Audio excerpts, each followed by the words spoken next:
Hey everyone, Stacy here, the head cat of the Community Cats podcast.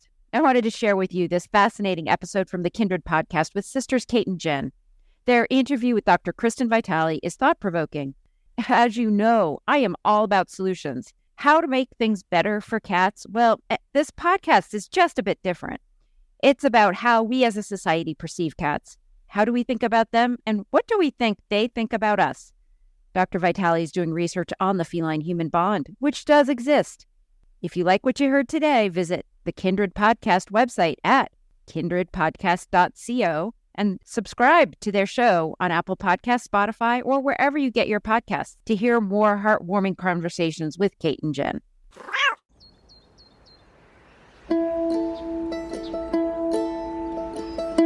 Welcome to Kindred, hosted by me, Kate, and my sister, Jenn. In this podcast, we explore our human relationship to the natural world. In connecting to this planet, we also connect to understanding, compassion, and empathy. How can we see ourselves not as separate or above animals in nature, but a critical and integrated part of an active ecosystem? Through conversations with animal advocates, scientists, conservationists, and many others, we look to inspire a new awareness of how and why we connect to animals and nature in order to repair and restore our relationship to the natural world.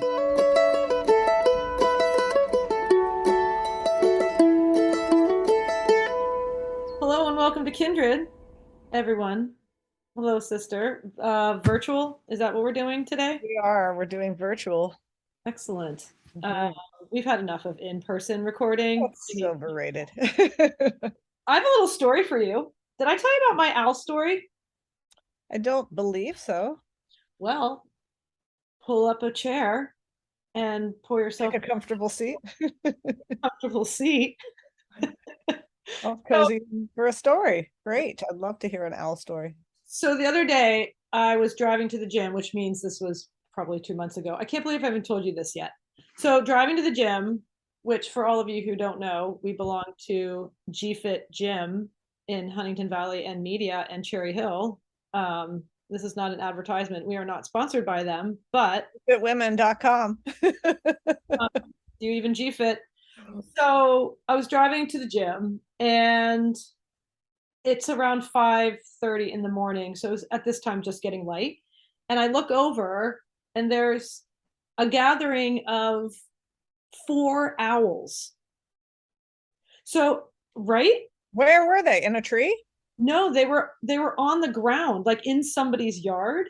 So as I'm coming upon them, I'm like, whoa, there's an owl sitting there. And I'm like, maybe that's like another decoy owl. And as I'm driving by, I look over and there's literally 4 barred or bared owls. Barred, yeah. Owls, all, and they're tall. They're like 1.5 feet tall. These are big owls just hanging out. And I've never seen anything like that. I didn't know they even hung out in groups. Well, I wonder if there was like mommy and daddy and the 2 teenage kids. I have no idea, but it was crazy. I've never seen anything like that. So if any of you out there have seen a gathering of owls, please let us know, because it was incredible. And I slowed way down. I was like staring at them. Then I drove away because I didn't want to startle them and make them fly away. But that was really very, very cool. So that's my cool story. That just on the ground too. Were they eating something? Nope, they're all just standing there staring at each other, having their morning meeting. Yeah.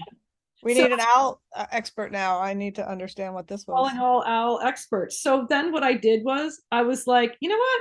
I'm actually gonna look up, because there's always those things of like, like murder of crows and a ladder of what are they called? Giraffes. So yeah. I did a little search and I found this hilarious article. Actually, it's so funny.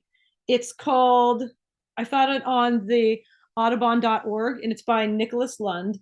And so the title of the article is, No, It's Not Actually a Murder of Crows. So he goes and talks about how there is no such thing as a parliament of owls, which I actually thought, I think it's like a something of owls. Anyway, so he wrote this very funny article about how none of that is a thing. And he went. Is that really true? Yep. And he went and talked to all these scientists and they're like, Nope, haven't heard of that. Yeah, no, there is no, like chain of bobolinks and a fall of woodcocks, and it's just So actually someone just made all that up? someone just made it all up. And I think what he said was it came from like way back where Yeah. they sort of made up these things. So anyway, I'll put a link into that article in the show notes, but actually just thought it was hilarious that it's all a bunch of bullshit. So that was just a fun little thing that came from seeing a parliament, not really, of 4 hours. I was just like blown away by that. It was crazy. Huh. I'm super curious what they were doing. Curious what your cool animal story is. Well, thanks for giving me time to think of one. Oh, yeah. Anyway, moving on. Anyway. Yes, so that was very cool. So on to our guest today that I'm very excited to talk about, per usual. Who aren't I excited to talk about, or to, actually. Today we have a cat expert. Her name is Dr. Kristyn Vitale, and I am going to give you a little bio of her straight from her website. Kristyn Vitale, PhD, is a researcher and educator in animal behavior, animal welfare, and human-animal interaction. Her main area of work focuses on companion animal behavior, specifically cat social cognition, cat behavior, and the human-cat interaction. I don't know if you guys remember, we talked to Monique Udell. Do you remember her, Dr. Udell? I do. I do too. And she was out of Oregon. So Kristyn worked with her. And I think we even might have mentioned her. Yeah, you did. Yep. In the episode with Dr. Udell. So that's just very cool. The other really exciting thing is that Kristyn is part of a Netflix documentary that just came out, I think, a few weeks ago. So if you're listening to this out of time, it would be sometime in September 2022. But you can literally just search. It's called Inside the Mind of a Cat. And it's really fun. It's really cute. It was fun to see her in that documentary after we had talked with her. So check that out. Yeah, very cool. So yeah, I think, I don't know if we said this before, but I love cats. Kat, our producer, loves cats. LOL. And I know you love them in your way too. So I do love cats. I'm just not gonna have any more. Yeah. Fair. Yeah. I will definitely have more. I miss my 2 baby kitties so much, or my geriatric 18-year-old kitties so much. But yeah, it was really fun to talk to Kristyn and just get sort of confirmation of what I already know and some new things that I didn't know. And her research is really fun. It's really interesting. And it's just myth busting too. A lot of things that people think about cats that are absolutely wrong. So really looking forward to this conversation today. But before we get to that, the old, could you follow, rate, and review us, and message us if you have any questions, comments, or anything in between. Suggestions. We sure love those. Email at us at thekindredpod@gmail.com. And then you can head to our website for all of our links and show notes. Anything we talk about, we will put up at kindredpodcast.co. And then again, just keep talking to us with your friends and family. Send them like episodes that you think they might like. It really is helpful and we super appreciate it. So thanks for all that. And we will see you for the takeaway after the interview with Dr. Kristyn Vitale. Kristyn, thank you so much for joining us today. Welcome to Kindred. Could you please introduce yourself and tell us what you do? Hi, I'm Kristyn Vitale. I'm an assistant professor of animal health and behavior at Unity College. Awesome. Well, we are so excited to talk to you all about cats today. But just wanted to start and get a little background. I actually want to know, why did you come to your current research with cats? Yeah, so a lot of my research has to do with cat social behavior and their interactions with people. So some of my current work is actually looking at how those interactions may differ cross-culturally, specifically in the United States and Japan. And I really came to this just because there's a lack of research in this area. There's a lack of research on cat social behavior, but specifically cross-culturally, how human perception may differ, as well as the cat's behavior toward people may differ. So I guess I really came to it just because there's a lack of work on this topic, and it was something that I saw needed to be done. Well, I love that. And it's great for us to hear about it. It's great for cats. But just a little history, like, what is the history of our misunderstanding and interpretation of cat behavior through the ages? I mean, why is there superstition surrounding them, and why are they stigmatized so extremely, especially when we've lived with them for so long?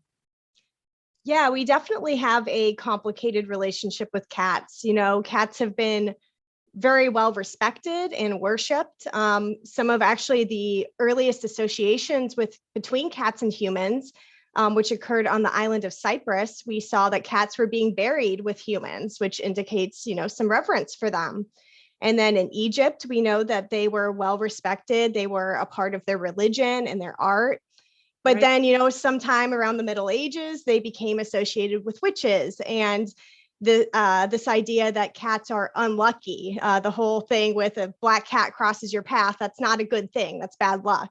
Right. So I can't really say for sure why these things happened, but in my opinion, I think part of it has to do with just the cat's behavior in general.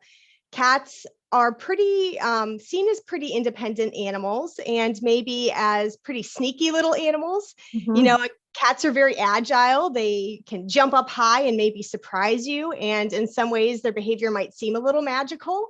So I do think that some of the traits of cats that make them something I really like, a species that I really enjoy, could Mhm. also be seen as being sneaky or maybe manipulative, just depending on the context and who's interpreting their behavior and what time period they're living in. Yeah, and I feel like so much of why cats get a bad rap is because they seem to be juxtaposed to dogs and dog behavior in general, because they behave differently in the public sphere. I think they're thus interpreted as aloof, or just, they only love you when they want something. So what are the biggest misconceptions about cats and their behavior in context to humans?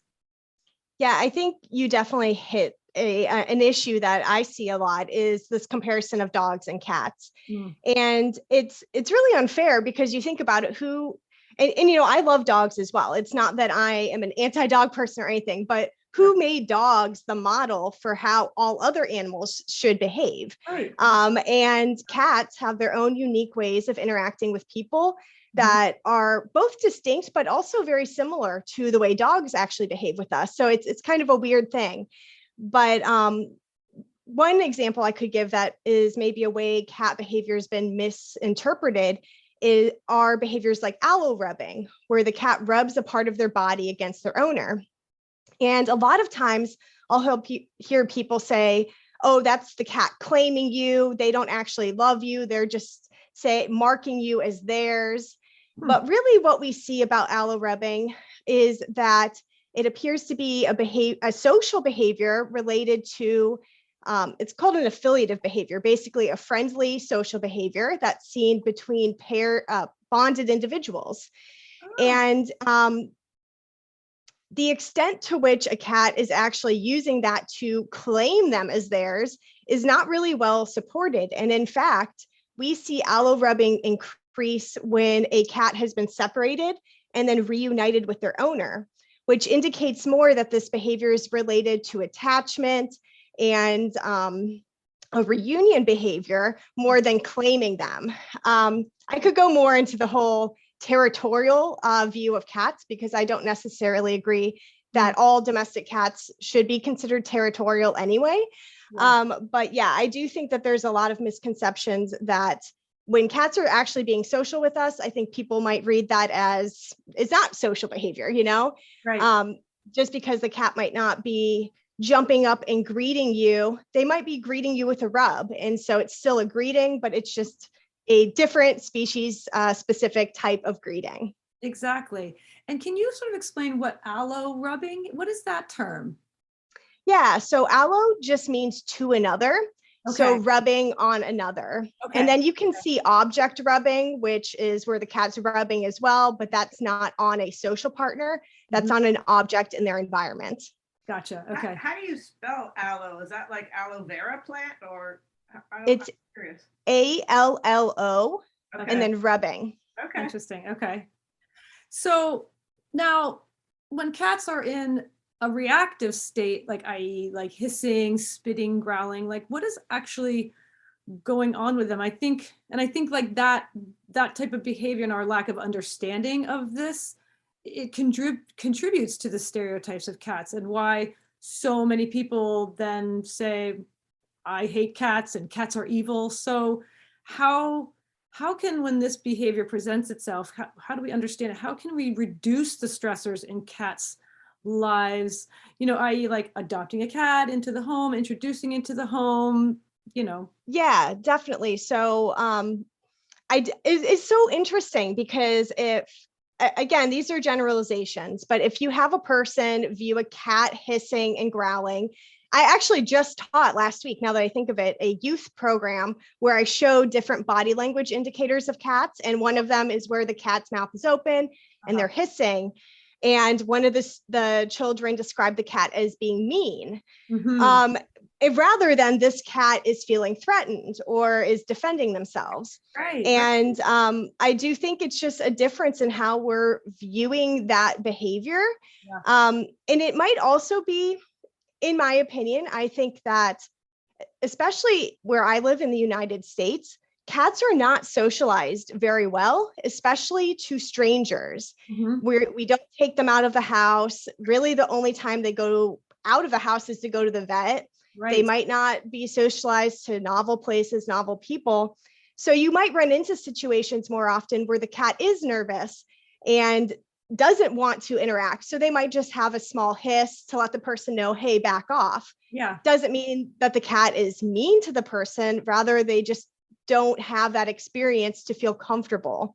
Right. But when you compare that to dogs are very well socialized. They go off places to dog parks. They are constantly interacting with strange people. So you might find that a dog's less likely to just randomly growl at you. Now, that's just my opinion, but I do think that there's differences in the way we treat these species that then lead into differences in how they react to us and how we perceive them. Yeah, I love that. I'd never quite thought of that in that way, where they're just not socialized to outdoor and human sort of interaction in that specific way. That is so interesting. That I'd never really thought of it that way. And that also, I love the program you were talking about with talking with teens and thinking about how there's can be so much negative interaction between younger people, teens and cats. And that's a whole other rabbit hole we don't need to go down. But that sort of takes me to thinking about, does this care differ when we were looking at feral cats and at outdoor cat communities? Because that's where I think a lot of misunderstanding is created for cats and can really create unsafe environments for them. Yeah, so our relationship with outdoor free roaming cats can really widely differ because free roaming cats outdoors are going to be coming from a variety of populations. Some of these cats are going to be previous house cats that became strays, either by accident or because they were abandoned. So some of these cats are going to be well socialized to people, whereas other cats are not going to be well socialized to people, and some may actually have very little to no socialization experience with people, which is what we can call feral cats. Right. So the care will differ because some cats will come right over to you and maybe be very easy to care for, whereas feral cats, if you need to neuter or spay them, you're going to have to trap them. They're not going to approach you. They're not going to want to be handled or pet or anything like that.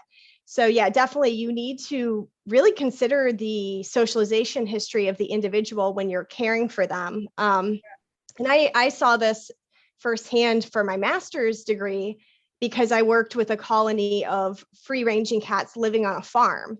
Yeah. Some of the cats were well socialized, some of them you couldn't even go near. So it really differs. Yeah. Yep. And so can you give an example of how, I mean, you know, even coming into a home with a family that has cats, that if you're unfamiliar with cats or you live in an environment where there are feral cats, what is behavior for that we can exhibit to cats that could help create a safe and mutually effective introduction, if you know what I mean? Mm-hmm. Yeah. So again, it'll kind of depend what that cat's history with everything is, where you're going to start with them. Right. But in general, I kind of talk about you want scent, sight, then touch. Okay. So scent, as in you want the cat to be able to smell you, to have that, cats are very scent oriented. So being able to allow them to smell you or a social partner before they've even met that individual or physically interacted with them.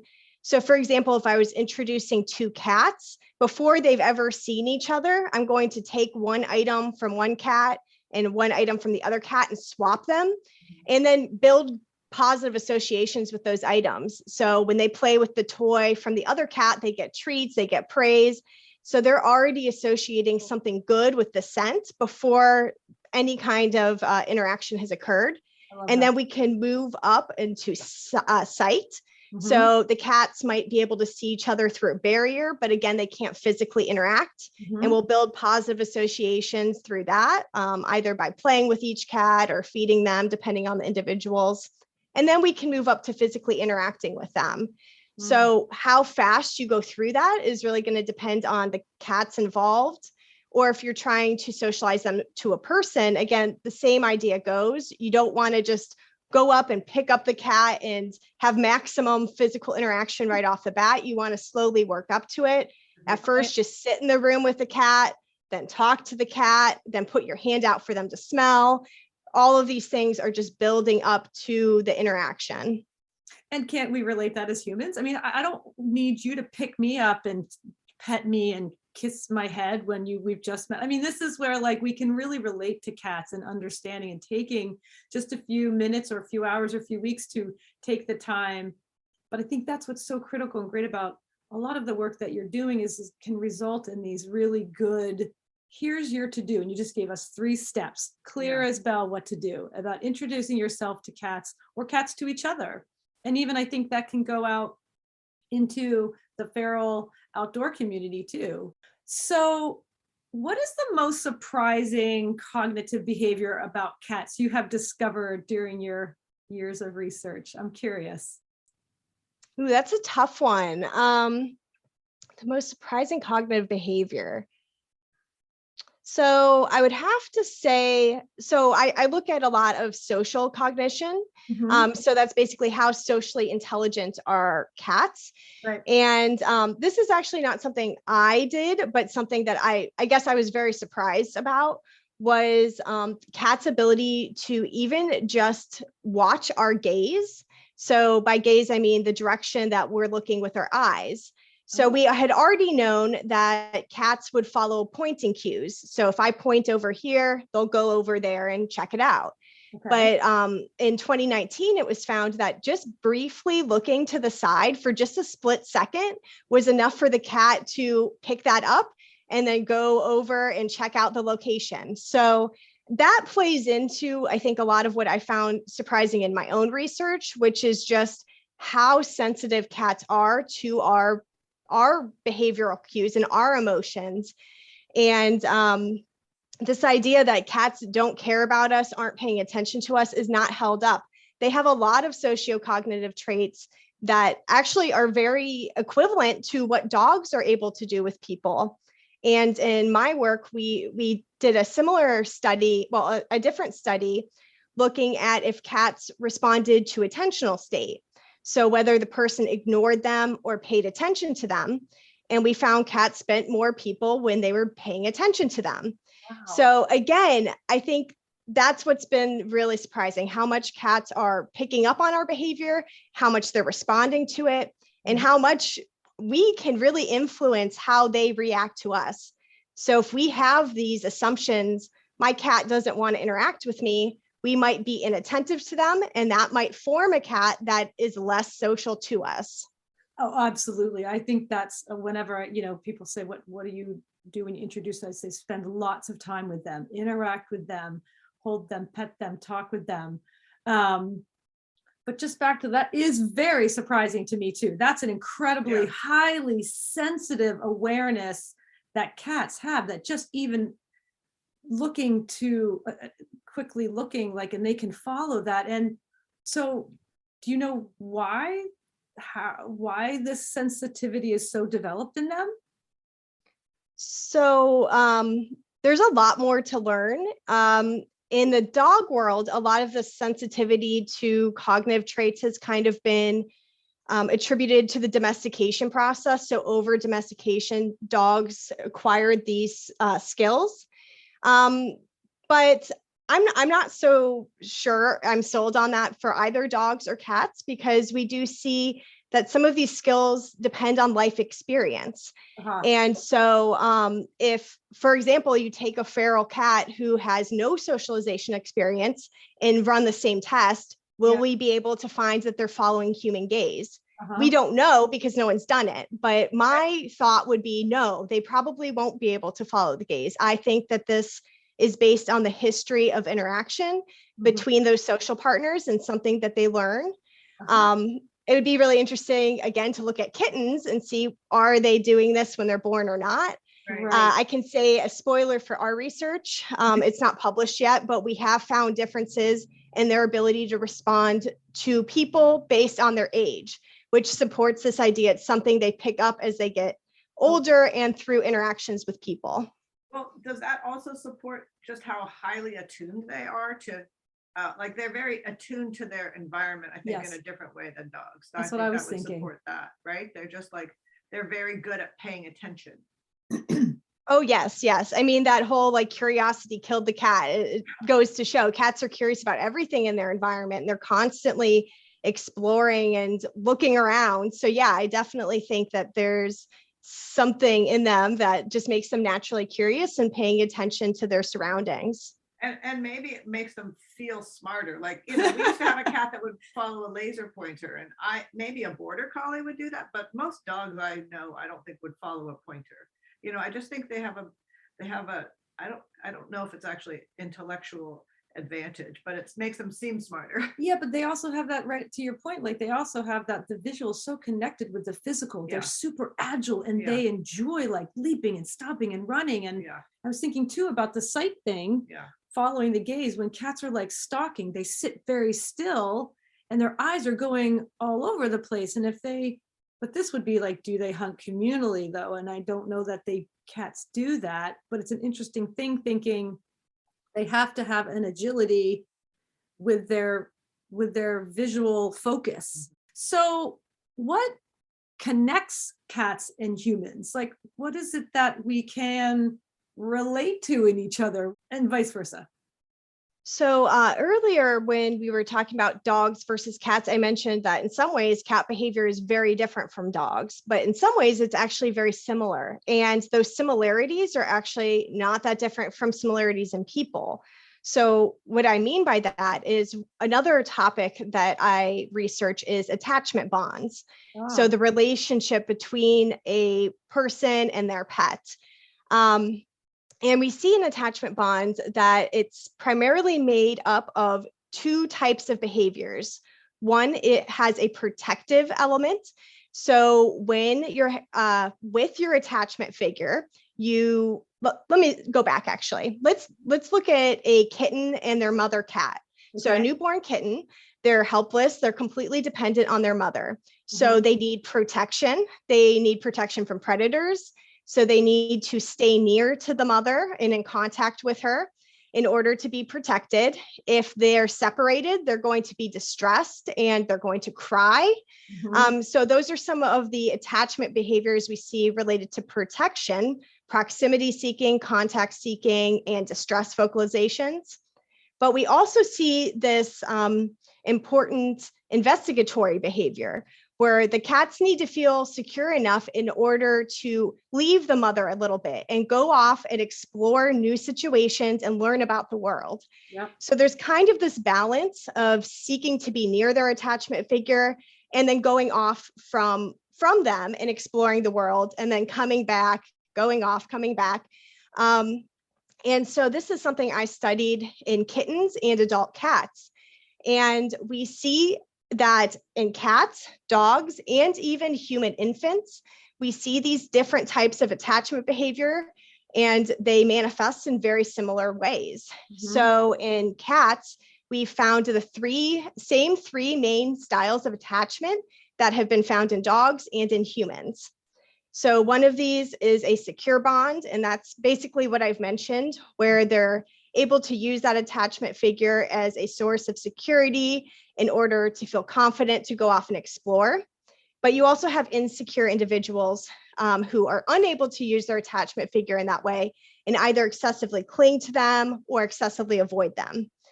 And so this is one huge similarity that is between cats, humans, dogs, and likely other animals as well. We just haven't looked at it. Sure. But yeah, I think that this connection, this attachment bond, is something that does connect us as mammals and as just individuals in social relationships. That's really interesting. And I mean, I don't know, I love all animals and I love dogs, but I equally love cats, and I love them for what I can relate to them. And I love them for why they're different than dogs too. I just find them fascinating, and I love their independence combined with their affection and their attachment to humans too. I think they're a fascinating creature, and it's just so interesting to hear your perspective, which is, based on many tests that you've done and your research, and really, really interesting stuff. So Kristyn, is there anything that we haven't covered today that you think is important for our audience to hear about cat cognition and behavior? Yeah, one of the things that I've been interested in and working on is cat training. So I've led kitten training and socialization classes, and also cat socialization opportunities for adult cats. And I think people are really shocked when they hear that I'm running kitten training classes the same way you would run with dogs. I think our largest class was actually 11 kittens in there. And these are kittens. Sorry, just to interrupt. Is that kittens with their owners? Yes. Mm-hmm. Man, that's a class I want to go to. Cute. Yeah, it was so much fun. It was 6 weeks long. Each class was 6 weeks long, and we met once a week. The owner would bring their kitten in, and these were kittens 3 to 8 months. So they were a little older, slightly out of that sensitive period for socialization. And we did that because we figured most people are not adopting a 1 month or 2 month old kitten. Most people are bringing them home slightly later. So we looked at that age range. And kittens learned, we based it basically off a puppy class, and they learned sit, come when called, go to mat and stay, targeting, walking in harness and leash. Wow. And we even ended the class with trick behaviors. So like ringing a service bell, jumping through a hoop. We even had someone teach their cat to sit and stay while they were in a kayak. So you can definitely teach a wide variety of behaviors to cats. And again, it comes back to this idea that if you believe cats can't be trained, why would you train them? So I think so much of this is based on what we expect for the animal and not their actual ability. And the last thing I'll mention about that is I think that some of this untrainability of cats has more to do with the rewards we're using rather than, again, the cat's ability. Right. So, for example, in one of my classes, I had an owner. She had the cat sit, and then she put a treat in front of the cat, and the cat just smelled the treat and turned its nose up. And the owner was like, see, the cat can't be trained. But the cat did the behavior. The cat sat. They just didn't want the treat. It didn't act as a reinforcer. See? So Fair enough. yes, right, exactly. So that's actually something we saw a lot, where that, especially in this unfamiliar place, cats were not eating treats. And that led us to another study in which we looked at what type of items cats most prefer. And we found 37% of cats most preferred food, but 50% of cats most preferred social interaction. And so you might need, if you're finding your cat is just not motivated by food, you might need to use a form of social interaction, just like praising them, petting them, or playing with them. Right. And that's something we do all the time now. Yeah. Like most cats I know, like they can't resist something that's a toy. So maybe that's a reward for them more like that to interact. Yeah, that's so interesting. Crumple up the little ball of paper. Exactly. Yeah. Yeah, I'll have the cat do the behavior, like have them sit or whatever you're trying to train, and then give them like 5 seconds of playing with the toy. I'll take the toy away, have them sit again, give the toy again, the same way you would give food, but it's just short bouts of play instead. Well, and I think it's so fascinating. When we were talking to Dr. Udell a few weeks ago, we talked to, you know her? Yeah, she works. Yeah, she was my advisor. Yeah. What I thought was interesting too is I think cats get a bad rap because the traditional thing is, we like dogs because they adore us. Like it's a little bit egotistical. Like, what are you going to do for me? Like this woman, see, you can't train a cat. Well, how about we think about it from the cat's perspective? Like that's a very new thing, wouldn't you say? Like that's new to just sort of think of it not from the human centric perspective, but from the animal. Maybe not new to you people, but new to the general population, I think. Yeah, I don't think it's a way that people are taught to try to think, to put themselves in the animal's shoes. But that's very much something like with these youth outreach programs I do. What if you were that cat? Does it mean you're mean, or could you be scared to try to put yourself in their shoes and view it from their perspective, which obviously we can never do, but we can try. So yeah, I definitely think so.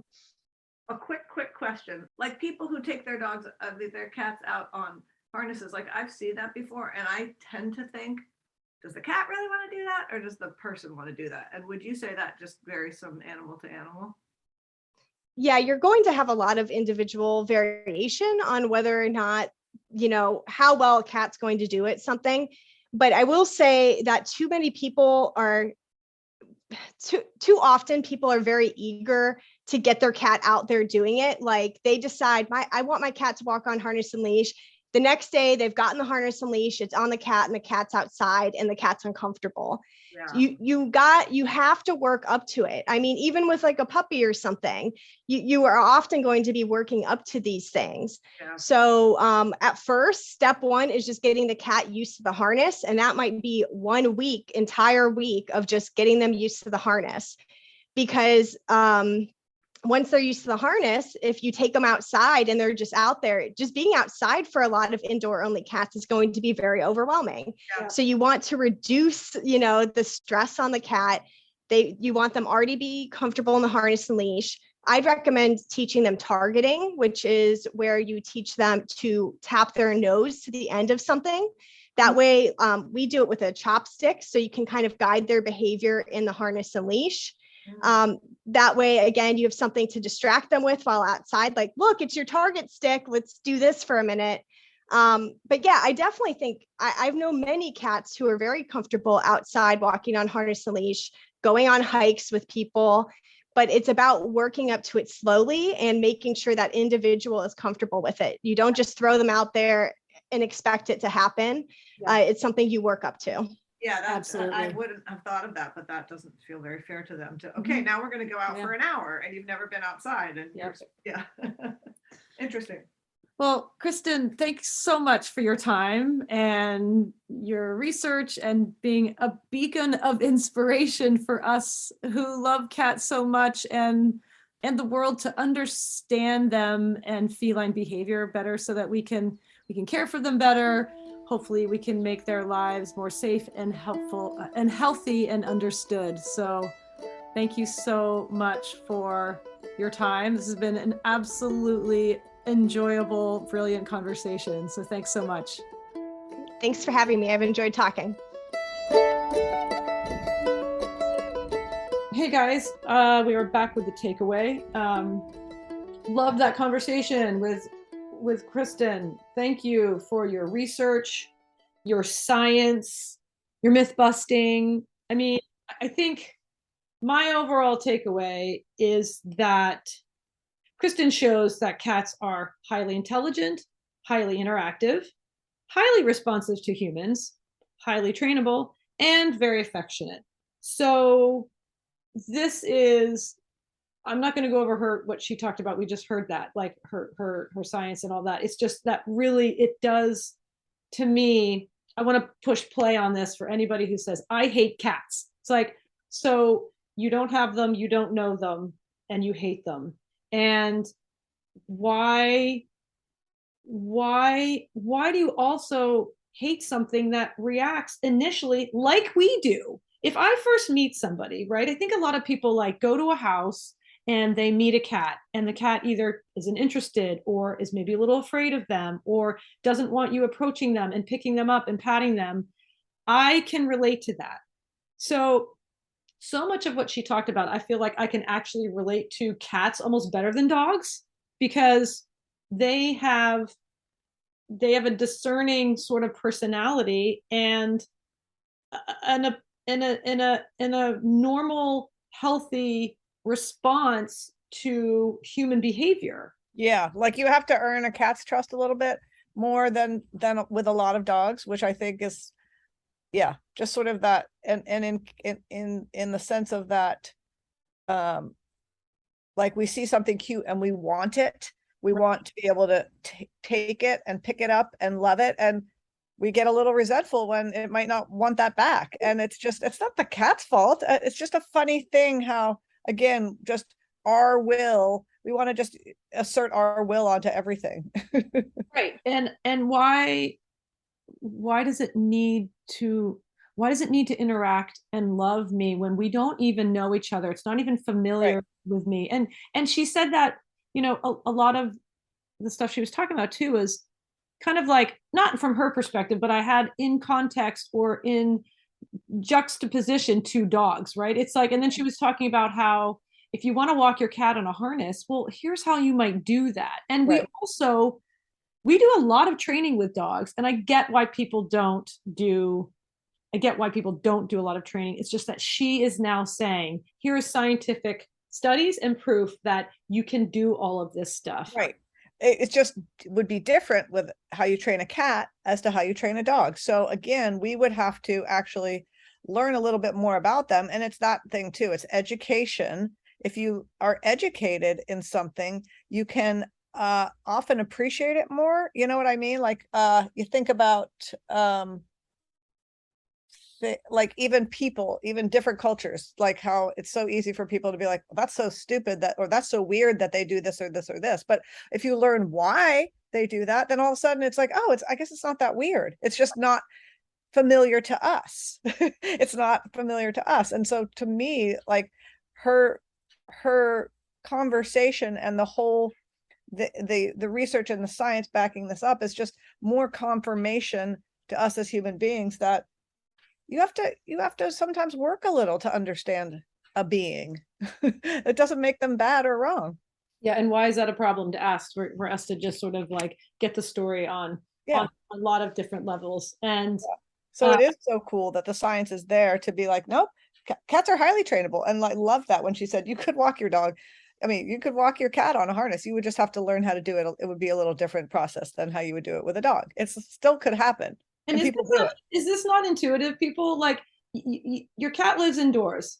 Okay, most cats are indoors. Okay, indoor, Right. Outdoor. You're gonna throw on a harness and just drag it down the sidewalk, and that's fine. Why does that make sense? It doesn't. So, We just want it to be. Take a beat. Let's just sort of like, and and listen to this podcast, listen to what she has to talk about, and then watch the Netflix. Yeah, I'm really looking forward to watching that. Yeah, Inside the Mind of a Cat. It's great. And I believe it's her cat, Carl.